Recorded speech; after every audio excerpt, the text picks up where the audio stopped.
ನಮಸ್ತೆ friends, welcome back to my channel. ಈ ಒಂದು ವಿಡಿಯೋದಲ್ಲಿ ಗೃಹಲಕ್ಷ್ಮಿ 11 ಮತ್ತು 12ನೇ ಕಂತು ಬೇಕು ಅಂದರೆ ನೀವು ಈ ಪತ್ರವನ್ನು ಕಡ್ಡಾಯವಾಗಿ ಸಲ್ಲಿಕೆ ಮಾಡಬೇಕು ಅಂತ ಹೇಳಿ ಸೋಷಿಯಲ್ ಮೀಡಿಯಾದಲ್ಲಿ ಒಂದು ಸುದ್ದಿ ಹರಿದಾಡ್ತಾ ಇದೆ.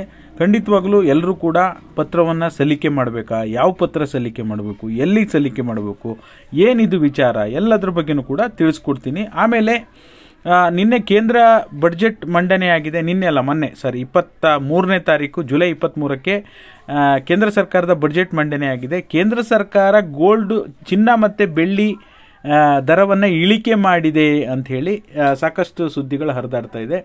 ಇದು ಕೇಂದ್ರ ಸರ್ಕಾರ ಇಳಿಕೆ ಮಾಡಿದೆಯೋ, ಏನಾಗಿದೆ ಅಸಲಿ ಮ್ಯಾಟರ್ನ ನಿಮಗೆ ತಿಳಿಸುವಂಥ ಕೆಲಸವನ್ನು ಮಾಡ್ತೀನಿ. ಓಕೆನಾ?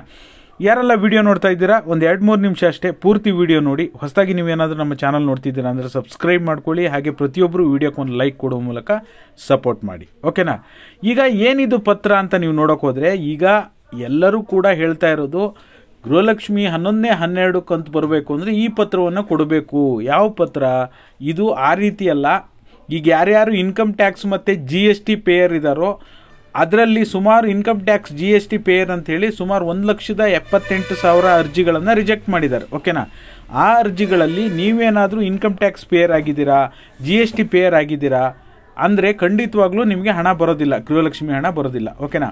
ಇನ್ ಕೇಸ್ ನೀವೇನಾದರೂ ಪೇ ಮಾಡ್ತಾ ಇಲ್ಲ, ಬರೀ ಸರ್ಕಾರದಿಂದ ಏನೋ ಟೆಕ್ನಿಕಲ್ ಇಶ್ಯೂಯಿಂದ ನಿಮ್ಮ ಹೆಸರು ಬಂದುಬಿಟ್ಟಿದೆ ಅಂದರೆ ನೀವು ಗೃಹಲಕ್ಷ್ಮಿ ಅರ್ಜಿ ಸ್ಟೇಟಸನ್ನು ಚೆಕ್ ಮಾಡಿ 2 ತಿಂಗಳು 3 ತಿಂಗಳು ಹಣ ಬರದೇ ಇರೋರಿಗೆ ಅನ್ವಯಿಸುತ್ತೆ. ಓಕೆನಾ?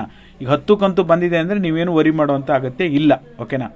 ಈಗ 2 ತಿಂಗಳು 3 ತಿಂಗಳು 4 ತಿಂಗಳು ಹಣ ಬಂದಿಲ್ಲ, ನಿಮ್ಮ ಅರ್ಜಿ ಸ್ಟೇಟಸ್ ಚೆಕ್ ಮಾಡಿದಾಗ GST ಪೇಯರ್ ಅಂತ ಬರ್ತಾ ಇದೆ, ಇನ್ಕಮ್ ಟ್ಯಾಕ್ಸ್ ಪೇಯರ್ ಅಂತ ಬರ್ತಾ ಇದೆ ಅಂದರೆ ನೀವು ಯಾವುದೂ ಪೇ ಮಾಡ್ತಾ ಇಲ್ಲ ಅಂದರೆ ಮಾತ್ರ ನೀವು ಒಂದು ದೃಢೀಕರಣ ಪತ್ರವನ್ನು ನಿಮ್ಮ ಹತ್ತಿರದ CDPO ಕಚೇರಿ ಕೊಡಬೇಕು ಹೊರತು 11ನೇ 12ನೇ ಕಂತಿಗೋಸ್ಕರ ದೃಢೀಕರಣ ಪತ್ರವನ್ನು ಕೊಡುವಂಥ ಅವಶ್ಯಕತೆ ಇಲ್ಲ. ಓಕೆನಾ?